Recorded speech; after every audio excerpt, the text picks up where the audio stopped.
여러분 아마 이 본문 너무나 익숙하신 본문 아닌가요? 아마 여러 번 설교도 들었을 거고 오늘 본문을 통해서 하나님이 찾으시는, 하나님이 기뻐하시는 참된 예배가 무엇인가에 대해서 이 주제로 아마 많이들 나누셨을 거예요. 대부분 예배가 무엇입니까? 라고 할 때 오늘 우리가 읽었던 이 본문을 통해서 예수님이 가르쳐 주시는 예배에 대해서 배우는 어떤 소중한 본문이죠.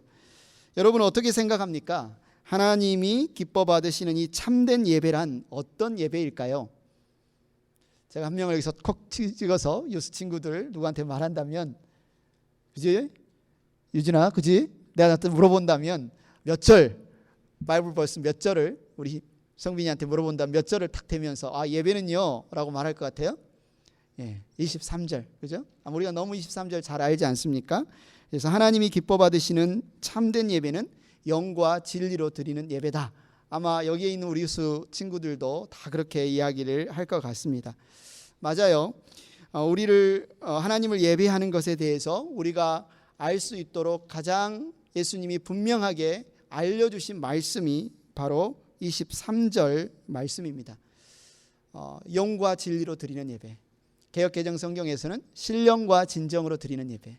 그래서 우리가 기도할 때나 우리가 이야기할 때나 우리가 신령과 진정으로 드리기를 원합니다. 영과 진리로 하나님께 예배드리기를 원합니다. 이런 이야기들을 많이 했는데요. 오늘은 특별히 이 영과 진리로 드리는 예배가 하나님이 받으시는 참된 예배다라는 말씀을 주셨던, 이 말씀을 하셨던 예수님의 마음이 어땠을까? 이 말씀을 하시기 전 이 문맥 앞뒤에 나오는 예수님의 마음은 어떤 마음일까? 어떤 마음으로 이렇게 참된 예배를 드리는 예배자들을 찾고 계실까? 여기에 집중하면서 한번 오늘 말씀을 나누기를 원합니다. 우리가 예배는 영과 진리로 드리는 예배다라는 사실을 알고 예배하는 것도 중요하지만 이런 예배자를 찾으시는 예수님의 그 마음은 어떤 마음이었을까? 이것을 알면서 예배 드리는 것도 너무나 중요하다고 생각합니다. 새해가 시작해서 여러분들이 아마 이런 다짐을 했을 거예요. 내가 매일 큐티 해야 되겠다. 우리 유스 친구들도 그런 생각을 했는지 모르겠어요. 내가 매일 콰이어 타임 안 빼먹고 큐티 해야 되겠다. 아마 지난 한 주 요한복음 큐티를 잘한 분들은 이 설교 말씀을 이해하는데 더 많은 도움을 얻으실 거라고 생각합니다. 오늘 요한복음 3장과 4장 전체 이야기를 통해서 참된 예배자를 찾으시는 예수님의 마음, 그 마음을 우리가 한번 살펴보기를 원합니다. 그래서 우리 모두가 이 예수님의 마음을 품고 영과 진리로 하나님을 예배할 수 있도록 우리의 마음을 열고, 또 우리뿐만 아니라 우리 교회 문을 활짝 열고 누구나 영과 진리로 하나님을 예배하는 그런 예배로 드리기를 소망합니다. 첫째로 요한복음 4장 본문 전체가 이 예수님의 마음이 무엇인지를 우리에게 선명하게 보여주고 있어요. 4장 전체가. 그래서 이 4장 본문은 굉장히 독특한 특징들이 몇 가지 있는데요. 첫 번째 특징이 뭘까요? 이 오늘 우리가 읽은 요한복음 4장이 갖는 첫 번째 특징을 알려면 오늘 우리가 읽은 이 본문의 등장인물들이 누군지를 한번 생각해 보면 좋습니다. 먼저 누가 나오죠? 예수님이 나오죠. 그 다음에 또 누가 나옵니까? 사마리아 여인이 나오고요. 그 다음에 또 누가 나오죠? 예수님의 제자들. 그렇죠? 예수님의 제자들이 마을로 가서 먹을 것을 구해오는 예수님의 제자들도 나오고요. 마지막 오늘 본문은 안 읽었지만 뒤쪽 부분에 보면 또 누가 나와요? 이 세겜성 수가라는 마을에 살던 주민들이 예수님께 나와서 대화하는 장면이 나옵니다. 총 이 네 가지의 네 부류의 등장인물이 나오는데요. 그 중에서도 이 요한복음 4장을 가장 많이 차지하는 두 주인공의 대화가 나오죠. 누구와 누굽니까? 예수님과 사마리아 여인. 그런데 이 복음서를 보면 예수님의 대화 내용이 가장 길게 나오는 본문이 바로 오늘 본문입니다. 마태, 마가, 누가 여기 보면 예수님이 누군가 바디메오나 삭개오나 여러 인물들과 대화를 나누는데 그 중에서도 가장 길게 대화한 기록이 바로 오늘 본문에 나온다는 거죠. 이게 오늘 본문의 특징, 예수님의 마음이 담겨 있는 특징이고요. 두 번째 독특한 특징이 뭐냐? 자, 좀 힌트를 드릴까요? 제가 3장과 4장 전체를 살펴보겠다고 했는데요. 이 4장에 사마리아 여인이 나오기 전에 3장에 어떤 한 사람이 밤중에 예수님을 찾아갑니다. 누구죠? 니고데모, 그죠? 니고데모라는 인물이 밤중에 예수님을 찾아가요. 그 인물에 대한 설명이 나옵니다. 이 사람은 바리새파 사람이었다, 이런 말이 나오죠. 바리새파는 당시의 정통 유대교를 믿는 유대인이에요. 그 중에서도 하나님의 율법을 철저히 지키고 기도 열심히 하고요, 열심히 11조 하고요, 열심히 금식하면서 나름대로 굉장히 도덕적인 삶을 살려고 했던, 율법적인 삶을 살려고 노력했던 사람들이 바리새파 사람들이었는데, 니고데모는 바리새파 사람이었다, 이렇게 말하고 있고, 그를 또한 설명하는 말 중에 하나가 그는 유대 사람의 지도자였다. 그는 유대인이었고요, 그는 또한 지도층 인사였습니다. 그런데 오늘 4장에서 이 여인을 만나기 전에 만났던 이 인물에 대한 프로파일링을 한번 쭉 해볼까요? 그리고 4장에 나오는 이 사마리아 여인에 대한 인물 프로파일링을 한번 비교해서 한번 우리가 봤으면 좋겠는데요.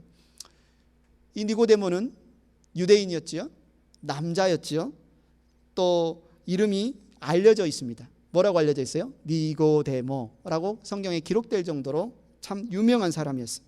그는 정통 유대인이었습니다.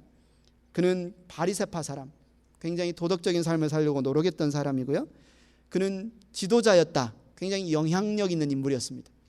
뿐만 아니라 그는 스스로 적극적으로 예수님을 찾아와서 만났던 적극적인 예수님을 찾는 인물이었어요.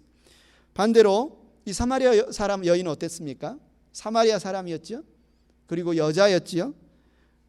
이름이 뭔지도 나오지 않습니다. 그냥 우리도 수가성 여인, 사마리아 여인 이렇게만 부르고 있죠. 그리고 유대인들이 생각하기에 하나님을 예배하는 예배는 예루살렘에 있는 성전에 와서 하나님을 예배해야 되는데, 사마리아 사람들은 그리심산, 이 세겜 땅에 있는 그리심산에 나름대로 제사장을 세우고 나름대로 성전을 세워서 자기들끼리 예배를 드렸어요. 그러니까 유대인들이 생각하기에는 이단이었죠. 그리고 또 오늘 이야기 중에도 나오지만 남편이 5명이나 있었던, 5번 결혼을 하고 재혼했던, 우리가 일반적인 사람들이 생각하기에는 부도덕한 삶을 살았던 여인이었어요. 그래서 이 여인이 다른 사람들의 눈을 피해서, 보통 해가 너무 뜨거울 때는 사람들이 물을 뜨러 안 오는데 다른 사람과 우물에서 마주치지 않기 위해서 혼자 물을 뜨러 오는 장면을 보면 그 동네에서 왕따였던 것 같아요. 굉장히 소외받는 여성이었고 다른 사람들을 만나기를 꺼리는. 그래서 니고데모하고는 달리 적극적으로 예수님을 찾지 않아요. 예수님이 말을 좀 있다가 건네지만 시큰둥하게 별로 이렇게 대답을 이렇게 좋게 대답을 안 합니다. 소극적으로 예수님에 대하지만 오히려 예수님이 찾아가서 만난 여인, 이 두 사람의 비교를 통해서 우리가 무엇을 볼 수 있어요? 예수님의 마음에 대해서. 예수님의 은혜가 필요한 사람은 유대인만이 아니다. 예수님의 은혜가 필요한 사람은 율법을 열심히 공부하는 종교적인 열심히 있는 사람들만이 아니다. 예수님의 은혜가 필요한 사람은 유명한 사람, 능력 있는 사람, 도덕적인 사람, 적극적으로 예수님을 찾는 사람만 예수님이 찾으시는 예배자가 아니다. 누구도 예수님이 찾으신다? 사마리아인도, 여인도, 이름 없는 사람도, 사람들이 만나기를 꺼리고 사람들이 왠지 가까이 하지 않고 싶어하는 부도덕한 사람, 그런 사람도 예수님이 찾으신다. 예수님이 하나님 앞에 나와 영과 진리로 예배하라고 부르시는 사람들 가운데에는 사마리아 여인도 있다. 여기 예수님의 마음이 드러나지 않습니까?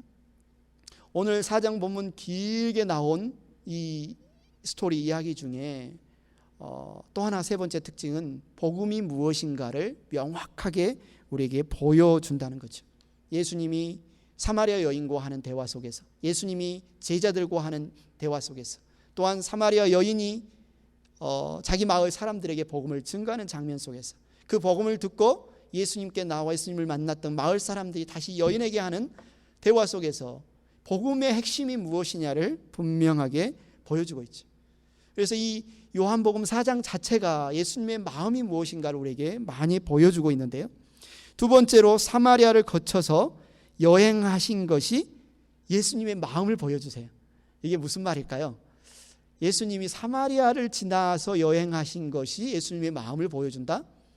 이것을 우리가 이해하기 위해서는 배경을 좀 공부할 필요가 있는데, 예수님이 유대 지역에서, 지도가 보이시나요? 아래 화살표 아래쪽에 있는 지역이 유대 지역입니다. 예루살렘이 있는 지역. 열심히 제자들과 함께 사역을 하고 계셨을 때 어떤 소문이 바리새파 사람들에게 났냐면, 침례 요한보다 예수라는 랍비가 더 많은 사람들을 침례주고 그의 세가 점점 커지고 있다. 그러니까 바리새파 사람들이 이제 시기심과 위협의식을 느끼는 거죠. 보통 예수님은 바리새파 사람이라도 차별하지 않고 예수님께 나와 니고데모처럼 이렇게 뭔가 이야기를 할 때 변론을 늘 하셨습니다. 그렇다고 하셔서 쓸데없는 논쟁, 쓸데없는 충돌을 즐겨 하셨던 것은 아니에요. 이번에는 예수님이 자리를 피하시기로 결정하셨어요. 그래서 유대 지역에서 갈릴리 지역으로, 위쪽에 있는 갈릴리 호수가 있는 갈릴리 지역으로 이렇게 떠나시기로 결정하셨는데, 이동하는, 여행하는 길이 보통 유대인 사람들과는 전혀 다른 길을 선택하셨다는 거죠. 보통 유대인 같으면 어느 길로 갔냐면, 이 사진에서, 그림에서 보는 것처럼 오른쪽 길로 갑니다. 베레아 지역을 거쳐서 뺑 돌아서 갈릴리로 갑니다. 그 이유가 뭐냐면 유대인들과 사마리아인들이 안 친했어요. 앙숙이었습니다. 서로 싫어했어요. 서로 미워했어요. 그러니까 유대인들은 그 땅 자체를 밟고 싶지 않은 거예요. 그 땅에 들어가는 것 자체를 꺼리는 겁니다. 그래서 보통 유대인들은 오른쪽 베레아 지역을 통해서 여행을 가는데, 예수님은 어느 길을 선택하셨어요?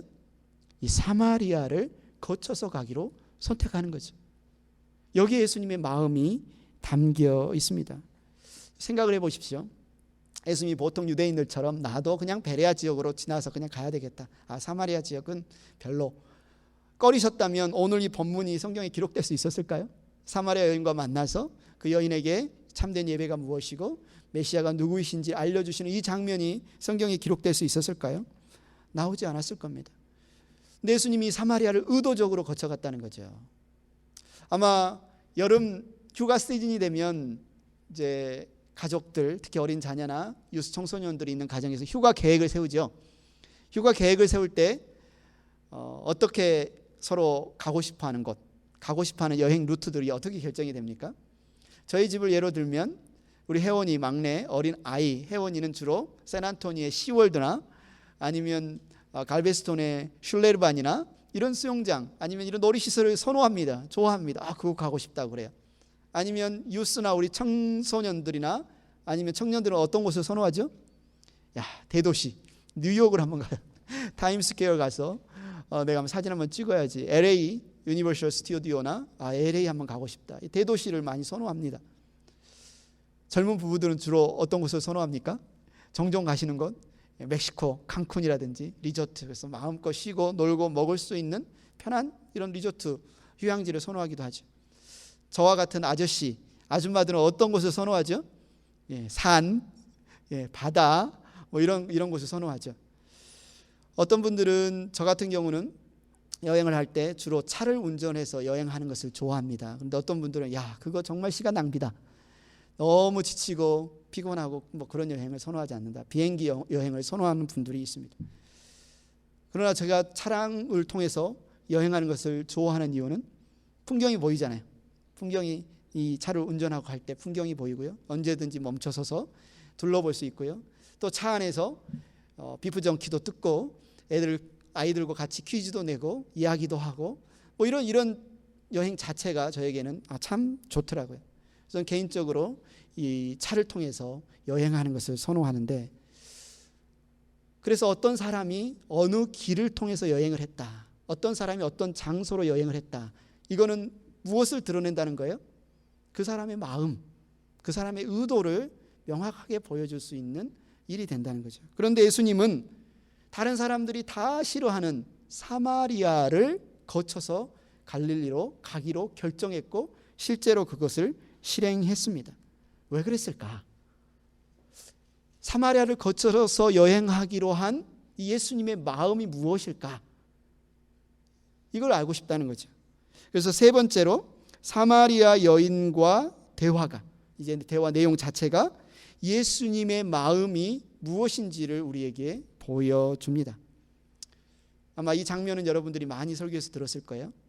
한낮 정오 햇볕이 내리쬐는 더운 한낮이었어요. 긴 여행에 피곤한 예수님이 우물가에 앉아서 쉬고 계시고 제자들은 마을로 들어가 먹을 것을 구하러 갔습니다. 그때 저 멀리에서 한 여인이 물동이를 이고 물을 뜨러 옵니다.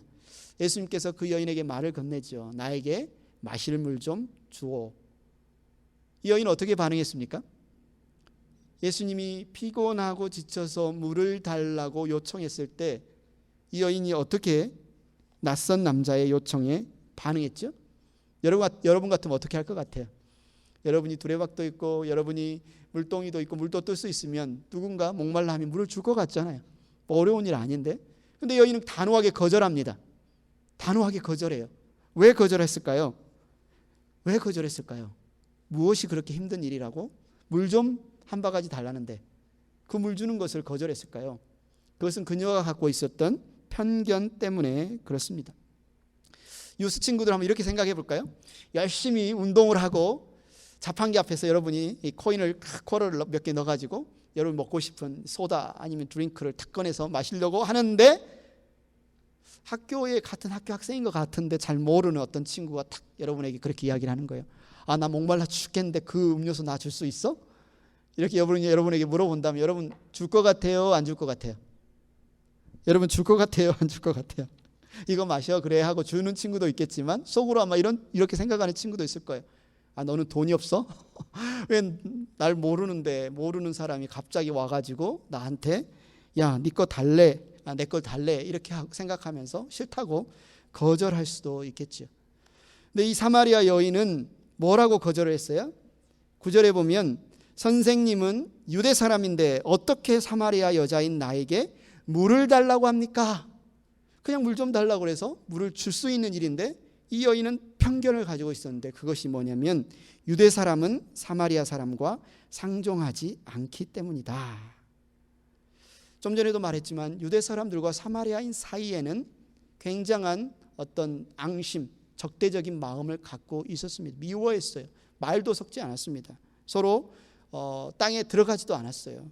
그래서 지금 여인이 우리가 보기에는 그럴싸하게 선생님은 유대 사람인데 어떻게 사마리아 여자인 나에게 물을 달라고 하십니까? 뭐 별로 무례해 보이지 않는 질문 같지만 그 질문 안에는 이런 내용이 담겨 있습니다. 아니, 우리 서로 일에 관심 갖지 말고 서로 건들지도 말고 서로 말도 섞지 말고 그렇게 지내는 것이 불문율이고 당연한 일인데 유대인이면서 왜 여기까지 와가지고 그것도 조용히 있다 갈 것이지 왜 나한테 말까지 걸고 그것도 물까지 달라고 합니까? 왜 그렇습니까? 당신의 의도는 무엇입니까? 지금 이렇게 질문하는 거예요. 예수님이 몰랐을까요?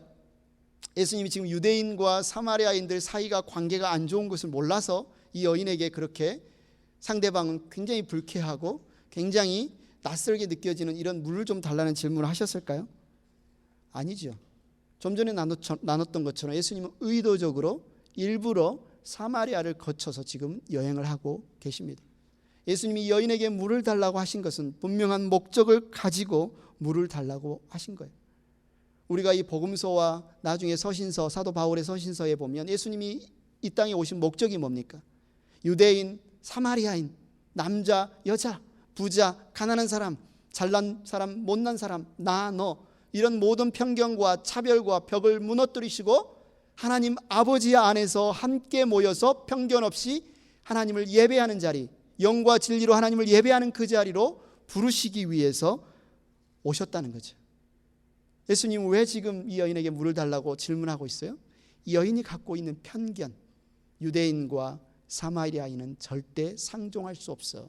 이 편견을 깨기 위해서 지금 부르고 계신 겁니다. 자, 여러분에게 고백 하나 하겠습니다. 제가 최초로 공개하는 고백입니다. 좀 부끄러울 수 있는 고백일 수도 있고요. 12월 23일이었습니다. 송구 영신예배가 있는 날이었어요. 떡국을 끓이기 위해서 우리 집사람과 제가 일찍 왔습니다. 테이블도 좀 정리하고 이곳에 불을 켜기 위해서 본당으로 왔어요. 그런데 본당 앞에, 현관 앞에 어떤 물체가 있는 거예요.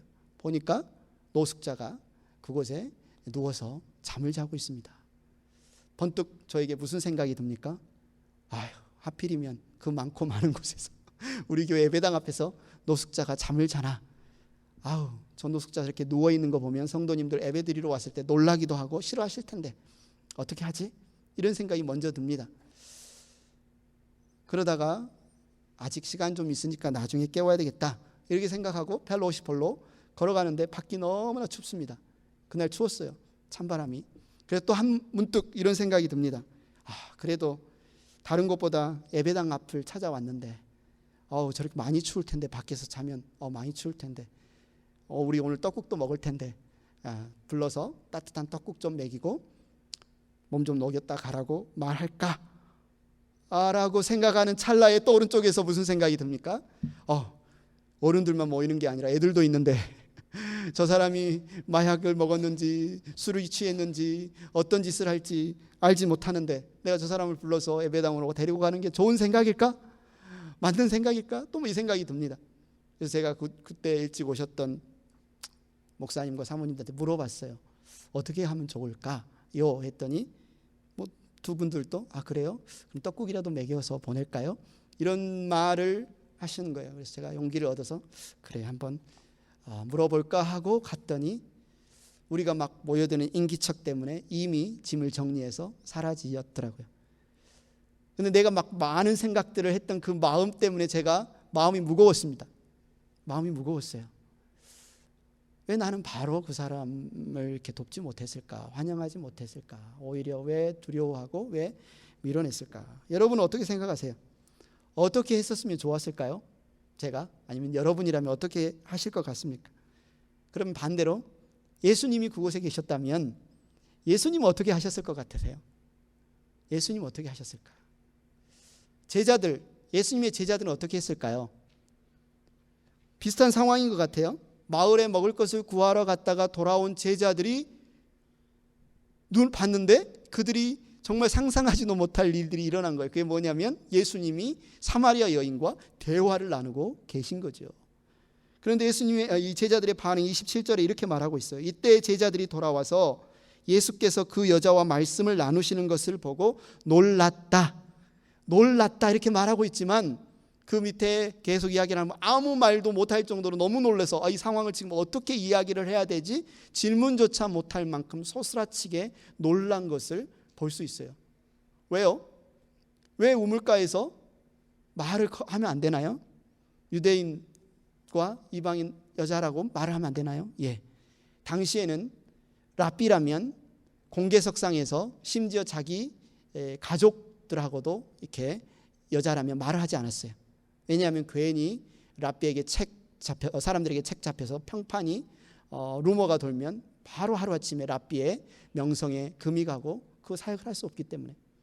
예수님은 바리새파 랍비는 아니었지만 사람들이 예수님을 랍비로 선생으로 알았습니다. 오늘 사마리아 여인도 예수님을 선생이라고 부르고 있죠. 제자들이 생각하기에 예수님도 선생이에요. 어떻게 선생이 돼서 이방 여인과 말을 섞을 수 있지? 공개석장에서. 이런 편견이 지금 제자들 가운데 있었어요. 그래서 깜짝 놀라서 지금 놀랐다고 지금 말하고 있는 겁니다. 여러분, 예수님의 마음이 보이십니까? 예수님의 마음이 보이세요? 편견에 사로잡혀서 예수님의 질문에도 전혀 마음을 열고 있지 않는 이 사마리아 여인의 편견과 싸우시는 예수님의 마음이 보이세요? 유대인 남자들로 구성된 제자들, 어떻게 랍비가 이방 여인과 말을 할 수 있을까? 이 편견에 사로잡혀 있는 이 제자들의 편견과 싸우시는 예수님의 마음이 여러분 느껴지세요? 저와 여러분은 어떻습니까? 우리에게는 편견이 없을까요? 우리가 하나님을 예배하는데 방해하는 편견이 저와 여러분에게는 없습니까?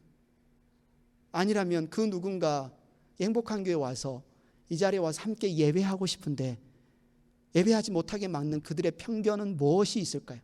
어떤 편견이 그들이 이 자리에 와서 하나님을 영과 진리로 예배하는 것을 가로막는 그 편견은 무엇일까요?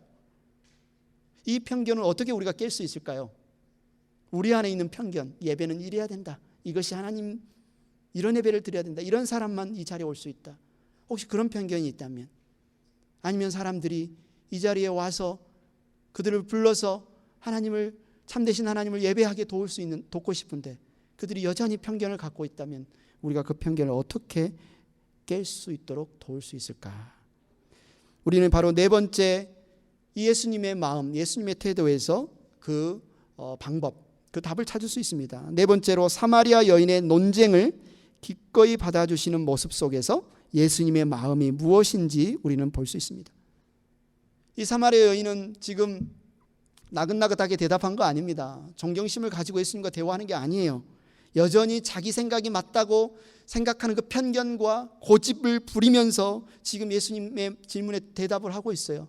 그런데도 예수님은 그런 고집세고 편견으로 가득 찬 이 여인의 질문, 날선 질문을 거절하거나 피하지 않으십니다. 이 여인은 계속 질문을 던지면서 예수님과 논쟁을 합니다. 제일 먼저 던졌던 질문이 뭐였죠? 9절에 선생님은 유대 사람인데, 여긴 당신은 유대인 남자인데 어떻게 사마리아 여자인 나에게 물을 달라고 합니까? 말도 안 된다. 이 편견을 가지고, 이 생각을 가지고 지금 질문을 하는 거죠. 이 질문에 예수님은 어떻게 반응을 하세요? 10절 같이 한번 읽어보겠습니다. 시작. 내가 하나님의 선물을 알고 또 너에게 물을 달라는 사람이 알았더라면 도리어 내가 그에게 청하였을 것이요 그는 너에게 생수를 주었을 것이다. 이 질문의 발단은 일상생활, 우물가에라면 누구나 있을 수 있는 그런 평범한 대화, 누구는 물을 뜨고 있고 누구는 물이 목말라서 물을 좀 달라고 하는 일상적인 평범한 대화를 예수님 지금 어디로 이끌고 계세요? 그냥 물에서 이제는 하나님의 선물, 하나님의 선물인 생수, 그 하나님의 선물인 생수를 주실 수 있는 분이라는 주제로 지금 이끌어가고 계십니다.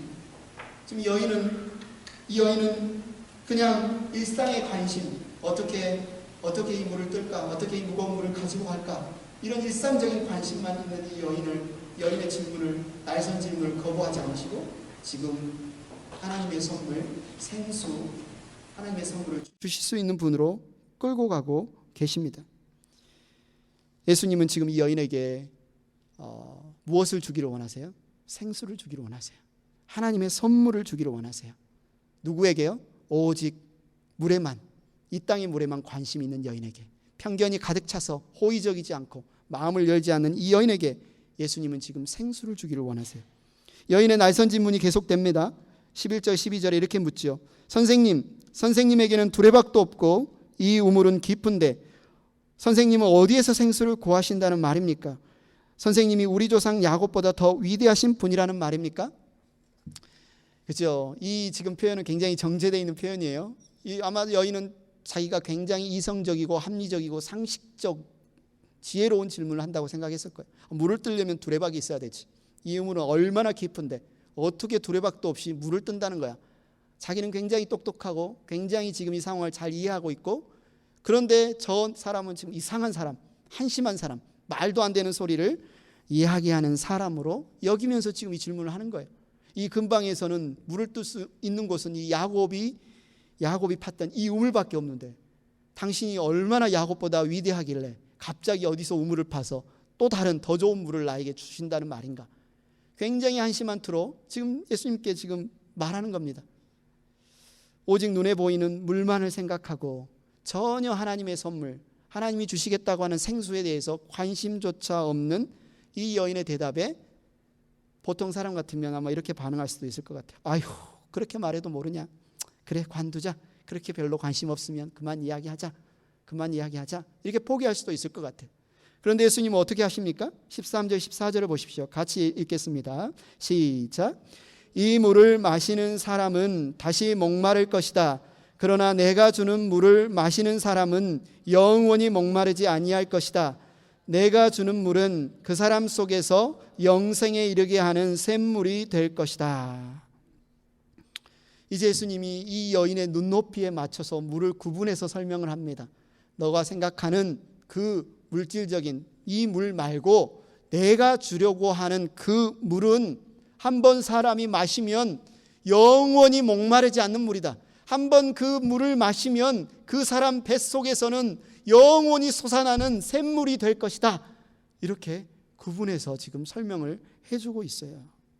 도대체 예수님이 주시는 이 물이 무슨 물이길래, 여러분 무슨 물이죠? 제주 삼다수인가요? 오자카? 아니면 뭐 좋은 코웨이 정수기 물인가? 무슨 물이죠? 어떤 물이길래 한 번 마시면 목마르지 않죠? 영원히 그 뱃속에서 생수가 흘러넘치죠. 구약 성경에 보면 이 생수를 하나님을 이 생수로 묘사하고 있고요. 신약 성경에 보면 누구를요? 성령님을 이 생수로 비유해서 설명하고 있습니다. 이사야서 58장 11절, 주님께서 너를 늘 인도하시고 메마른 곳에서도 너의 영혼을 충족시켜 주시며 너의 뼈마디에 원기를 주실 것이다. 너는 마치 물된 동산처럼 되고 물이 끊어지지 않는 샘처럼 될 것이다. 하나님께서는 생수가 되시기 때문에 하나님과 연결된 사람, 하나님 안에 있는 사람, 하나님을 예배하는 사람에게는 이 생수가 끊이지 않고 공급될 것을 말씀하고 있죠. 요한복음 7장 37절 39절, 명절의 가장 중요한 날인 마지막 날에 예수께서 일어서서 큰 소리로 말씀하셨다. 목마른 사람은 다 나에게로 와서 마셔라. 나를 믿는 사람은 성경이 말한 바와 같이 그의 배에서 생수가 강물처럼 흘러나올 것이다. 이것은 예수를 믿는 사람이 받게 될 무엇을요? 성령을 가리켜서 하신 말이다. 지금 예수님이 무엇을 주시겠대요? 하나님의 선물을 주시겠대요. 그 선물이 뭐예요? 하나님 자신 성령을 선물로 주시는데 누가요? 메시아이신 예수님이 그것을 주시겠다고 말하는데, 이 여인은 이 정도까지 설명해 줬으면 이해할 것 같은데, 이 정도까지 설명해 줬으면 이제 알고 아멘하고 나와야 될 것 같은데 어떻게 반응합니까? 15절에 이렇게 말하죠. 선생님, 그 물을 나에게 주셔서 내가 목마르지도 않고. 여기까지는 좋아요. 그 물을 마시겠대. 그런데 그 다음에 뭐라고 말합니까? 또 물을 기르러 여기까지 나오지도 않게 해주세요. 지금 예수님은 영적인 생수인 하나님에 대해서 이야기를 하고 있는데, 하나님을 알고 하나님을 믿고 하나님을 예배하고자 하는 그 이야기를 하고 있는데, 이 여인의 눈은 여전히 이 땅의 물에만 관심이 있습니다. 아 그래? 뭐 영원히 목마르지 않는 그런 물이 있어? 그럼 내가 다시는 물을 안 들어와도 되겠네? 다시는 이 무거운 물을 들고 가지 않아도 되겠네? 여전히 이 세상 가치관, 이 세상의 물질, 이 세상의 욕망에만 사로잡혀 아무리 설명해도 하나님의 선물, 생수를 이해하지 못하는 이 여인, 이만큼 노력했으면 됐지 않나요? 이렇게 설명해도 이해하지 못하면 그냥 포기해야죠. 그죠? 아마 예수님이 여기서 포기했으면 우리도 이만큼만 하면 될 텐데, 예수님은 어떻게 하세요? 포기하지 않으세요. 포기하지 않으세요. 다섯째로 예수님은 이제 물에서 어디로 이 대화의 이야기의 주제를 가지고 갑니까? 예수님은 예배를 가르쳐 주심으로 예수님의 마음이 무엇인지를 우리에게 가르쳐 주고 있습니다. 4장 16절에 보면 예수님은 뜬금없이 여자에게 이런 질문을 합니다. 가서 내 남편을 불러오너라. 가서 내 남편을 불러오너라. 갑자기 물을 이야기하다가, 하나님의 선물을 이야기하다가, 영원히 목마르지 않는 생수를 이야기하다가 뜬금없이 왜 남편을 불러오라고 그랬을까요? 예수님이 왜 뜬금없이 남편을 불러오라고 했을까요? 자, 여기에 있는 이 문장을 같이 한 목소리로 한번 읽어볼까요? 시작.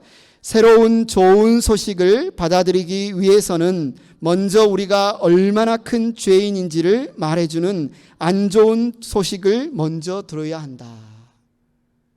누가 물을 마시고 싶어 할까요? 목마른 자가 마시고 싶어 합니다. 누가 음식을 먹고 싶어 합니까? 배고픈 자, 굶주린 자가 먹고 싶어 합니다. 예수님은 지금 이 여인이 이 땅에서 남편 잘 만나면 내가 참 만족을 누리며 살 수 있겠지, 남편이 나에게 목마르지 않은 물을 공급해주는 생수가 되겠지라고 생각하며 5번이나 결혼을 하고 5명의 남편을 만났지만, 그 남편은 터진 웅덩이와 같아서 이 여인에게 진정한 만족을 주지 못하고 진정한 이 목마름의 해결을 하지 못한다는 사실을 뭐 하신 거예요? 지금 드러내 보여주시는 거예요. 너의 문제의 핵심이 뭔지 아느냐? 너의 지금 문제의 핵심이 바로 이 남편 문제 아니냐? 이 사실을 지금 보여주시는 겁니다. 가장 안 좋은 소식, 여기에서 답을 찾고자 했지만 결국 답을 찾지 못하고 여전히 방황하고 여전히 목말라 하는 이 여인에게 그 문제를 지금 보여주신 거예요. 이 말씀을 탁 하시자 이 여인이 어떻게 바뀝니까? 드디어 눈이 열려요. 자기 앞에 있는 분이 누구인지를 보게 되었습니다. 그래서 19절에 이렇게 말하지요. 여자가 말하였다. 선생님, 내가 보니 선생님은 예언자이십니다. 예언자이십니다. 예수님은 누구십니까? 예수님은 하나님의 아들이십니다.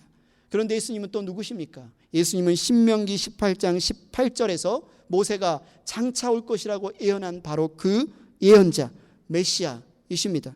이 여인은 이 말씀을 알고 있어요. 신명기 18장 18절 한번 읽어볼까요? 시작. 나는 그들의 동족 가운데서 너와 같은 예언자 한 사람을 일으켜 세워 나의 말을 그의 입에 담아줄 것이다. 그는 내가 명한 모든 것을 그들에게 다 일러줄 것이다. 이 여인을 딱 보니 내 앞에 계신 이분이 바로 모세가 말한 그 예언자이구나. 이 사실을 딱 깨닫는 순간 이 여인의 질문이 완전히 바뀝니다. 20절에 뭐라고 질문합니까? 우리 조상은 이 산에서 예배를 드렸는데 선생님네 사람들은 예배 드려야 할 곳이 예루살렘에 있다고 합니다. 이 여인의 관심사가 물에서 어떻게 하면 이 물을 매일 안기르러 올까? 여기에서 이제는 예배로 완전히 바뀌게 되었어요. 어디서 예배하냐는 질문에 예수님이 이렇게 답하지요. 21절에 여자여 내 말을 믿어라. 너희가 아버지께 이 산에서 예배를 드려야 한다거나 예루살렘에서 예배를 드려야 한다거나 하지 않을 때가 올 것이다. 무슨 말이에요? 특정 장소에서만 드리는 예배를 하나님이 받으실 것이라는 그런 생각이 이제는 필요 없는 시대가 올 것이다. 예루살렘이 맞냐, 세겜 땅 그리심산이 맞냐, 이거는 더 이상 무의미한 질문이 될 것이다. 누가 어떻게 누구를 예배하느냐가 이제는 중요한 때가 되었다. 지금 그렇게 말씀하고 있어요. 여러분, 우리가 하나님 앞에 참되게 하나님이 받으시는 예배를 드리기 위해서 여러분 어떤 예배를 드려야 된다고 생각하고 있나요? 예배는 기도하고 찬양한 다음에 목사님이 나와서 설교하고 그 다음에 또 기도하고 봉헌하고 축도하고 그 의식을 잘 순서대로 안 빼먹고 하고 그 예배 시간에는 안 졸고 딱 앉아서 잘 그 의식을 끝내면 예배를 잘 드리는 걸까요? 내 안에 기쁨과 내 안에 감격이 없어도 그래도 이 예배 의식만 잘 끝내면 우리는 예배를 정말 잘 드리는 걸까요? 그렇다면 예수님이 그렇게 말씀하셨겠죠. 근데 예수님 지금 뭐라고 말씀하십니까? 23절을 같이 읽어볼까요? 시작. 참되게 예배를 드리는 사람들이 영과 진리로 아버지께 예배를 드릴 때가 온다. 지금이 바로 그때이다.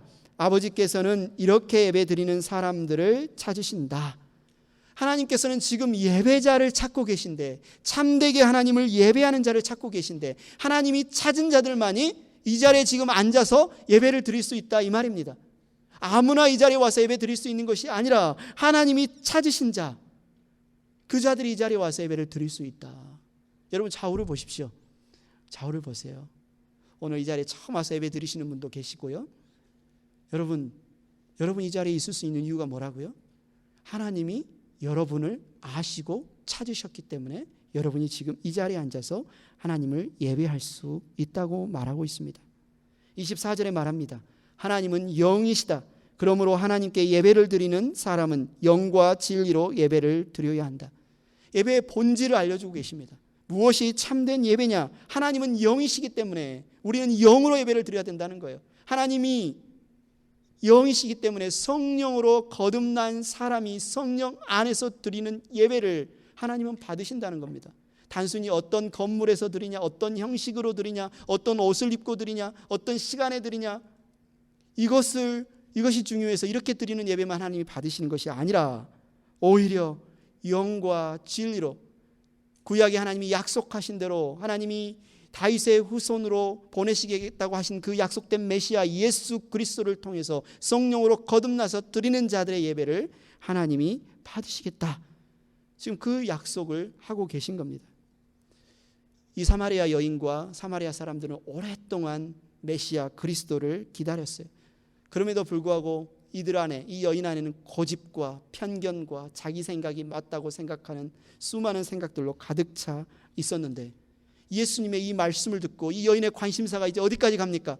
처음에는 물에서 목마르지 않는 물로, 목마르지 않는 물에서 예배로, 이 예배에서 오늘 25절에 보니까 이제는 나는 그리스도라고 하는 메시아가 오실 것을 압니다. 그가 오시면 우리에게 모든 것을 알려주실 겁니다. 드디어 메시아를 만나는 자리까지 눈이 열리게 되었어요. 메시아를 만나서 그 메시아를 통해서 하나님을 예배하고자 하는 자리까지 지금 오게 되었습니다. 예수님이 뭐라고 말씀하시죠? 너에게 말하고 있는 내가 그다. 예수님이 누구시라고요? 그리스도다. 예수님이 누구십니까? 빛이시다. 예수님이 누구시라고요? 선한 목자다. 예수님은 생명의 길이요 진리요 생명이시고, 예수님은 포도나무시고, 예수님은 죄인들을 구하시기 위해 이 땅에 오신 분이시고, 예수님은 야곱보다 먼저 계신 분, 아브라함보다 먼저 계신 분, 예수님은 죄 때문에 죽어가는 모든 일들을 구원하시기 위해 이 땅에 오신 분. 이 모든 세상 만물이 창조될 때 모든 만물은 예수로 더불어, 예수 그리스도로 더불어 창조되었다라고 말씀하신 그분이 바로 예수님이십니다. 가장 중요한 것은 뭐예요? 하나님이 예수님을 길로 삼아서 누구나 하나님을 만나고 싶으면, 누구나 하나님을 예배하고 싶으면 오직 한 길, 예수님을 통해서만 하나님을 만날 수 있다. 하나님이 우리를 만나고 싶으면 이제는 예수 그리스도를 통해서 우리를 만나신다라고 말씀을 해주고 있어요. 오늘 사마리아 여인은 예수님을 통해서 하나님을 만나게 되었고 하나님을 예배할 수 있게 되었습니다. 이것이 하나님의 선물이다. 이것이 생수다. 이것이 영원히 목마르지 않는 물이다라고 예수님이 말씀해 주세요. 저와 여러분이 그 생수를 만나지 않았습니까? 저와 여러분이 그 선물을 받지 않았어요?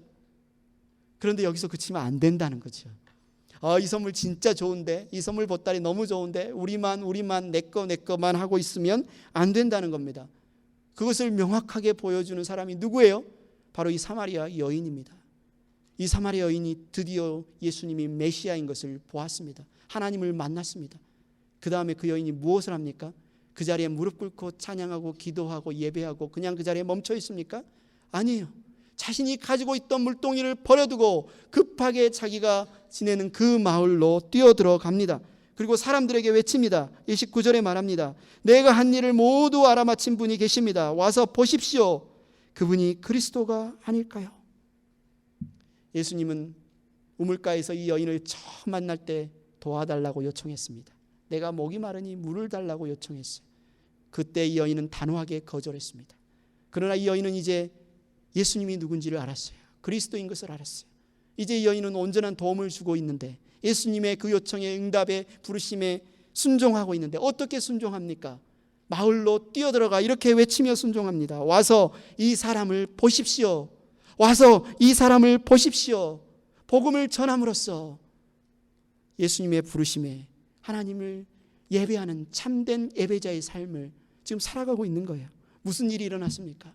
사람들이 깜짝 놀라요. 이 여인이 아는데, 어떤 여인인지 아는데 자기에게 일어난 모든 일을 알아맞춘 분이 계시다는 소리를 듣고 이 수가성 수많은 사람들이 예수님께 몰려옵니다. 예수님의 말씀을 듣습니다. 예수님을 믿습니다. 그러고 나서 이 여인에게 뭐라고 이야기합니까? 42절에 우리가 믿는 것은 이제 당신의 말 때문만은 아니요, 우리가 그 말씀을 직접 듣고 이분이 참으로 세상의 구주임을 알았기 때문이요.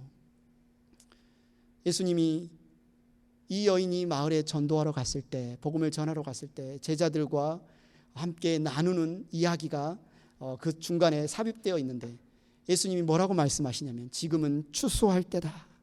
지금은 추수할 때다. 예수님의 양식은, 나의 양식은 하나님의 뜻을 행하고 하나님의 일을 이루는 것이다. 여러분, 우리는 오늘 행복한 교회는 주님의 말씀을 듣고 순종하는 제자의 삶을, 주님께 묻고 순종하는 제자의 삶을 살기 위해 이 자리에 있습니다. 그런데 예수님이 뭐라고 말씀하시냐면 나의 양식은, 나를 살게 하는 양식은 하나님의 뜻을 알고 하나님의 일을 행하는 것이다. 그런데 무슨 이야기를 하면서 그 말씀하시는 거예요? 이미 추수할 때가 지나서 넉 달이 되었다. 그래서 지금 무엇이 예수님의 양식이라는 겁니까? 생명 대신, 생수 대신 하나님의 복을 전하는 그 일. 그래서 그들이 예수님을 믿고 구원받아 하나님을 예배하는 자리에 나오게 하는 그 일이 예수님의 양식이다. 지금 그 이야기를 하고 있는 겁니다. 요한복음 4장 35절 36절을 보십시오. 한 목소리로 읽겠습니다. 시작. 눈을 들어서 밭을 보아라. 이미 곡식이 익어서 거둘 때가 되었다. 추수하는 사람은 품삯을 받으며 영생에 이르는 열매를 거두어 드린다. 그리하면 씨를 뿌리는 사람과 추수하는 사람이 함께 기뻐할 것이다. 여러분, 하나님을 기쁘게 예배드리고 싶으십니까? 여러분, 이 예배의 감격을 회복하고 싶으십니까? 이 자리에 나와서 하나님을 예배하는데 내 안에 기쁨이 샘솟기를 원하십니까? 그것은 어떤 감정적인 흥분을 자극시켜서 되어지는 일이 아니고 기가 막힌 기가 막힌 웅변으로 되어지는 것이 아니고요. 이 말씀을 보면 우리끼리만 우리 마음의 입맛에 맞는 그 예배만 드린다고 되는 것이 아니에요. 하나님의 뜻을 행하고 하나님의 일을 해야 때 우리 가운데 기쁨이 넘치는데 그 기쁨은 뭐냐면 영생에 이르는 열매가 이 자리에 가득한 예배가 됩니다. 이 자리에 우리가 마음을 열고 우리 교회 문을 열고 누군가를 함께 데려와서 하나님을 예배하는데 그 사람이 사마리아 여인처럼 예수를 만나서 기쁘게 하나님을 예배할 때 우리가 그것을 보면서 뭐 한다는 거예요? 기쁨이 넘친다는 겁니다. 우리의 기쁨이 넘친다는 거예요. 영과 진리로 하나님을 예배하는 이 예배란 무슨 말인가요? 니고데모가 예수님을 찾아갔을 때 예수님 뭐라고 말씀합니까? 누구든지 물과 성령으로 나지 아니하면 하나님 나라에 들어갈 수 없다. 어떤 예배가 기쁜 예배예요? 물과 성령으로 거듭난 자들이 드리는 예배, 물과 성령으로 거듭나는 자들이 날마다 더하여지는 예배, 그 예배가 하나님이 받으시는 참된 예배고 우리의 기쁨을 샘솟게 하는 예배라는 것입니다. 이 기쁨과 감격이 넘치는 예배가 정말 소스만을 위한 것일까요? 옵션일까요? 아니면 정말로 하나님 우리를 부르셨을 때 우리 모두에게 언제나 주시겠다고 약속하신 필수적인 요소일까요? 오늘 예수님은 그 마음을 우리에게 비춰주시고 보여주시면서 말씀하십니다. 하나님의 뜻을 행하고 하나님의 일을 이루는 예배가 하나님이 받으시는 예배다. 물과 성령으로 거듭난 자들이 날마다 더하여지는 예배가 하나님이 기뻐하시는 예배다. 이렇게 복음을 전하여 영생에 이르는 열매를 거두면서 우리는 하나님을 기쁘게 예배할 수 있다. 사랑하는 행복한 교회 뉴스, 우리 행복한 교회 성도 가족 여러분, 우리 예배가 이렇게 추수하는 예배로 주님을 기쁘시게 할 뿐만 아니라 저와 여러분의 기쁨이 충만하게 되기를 축원합니다.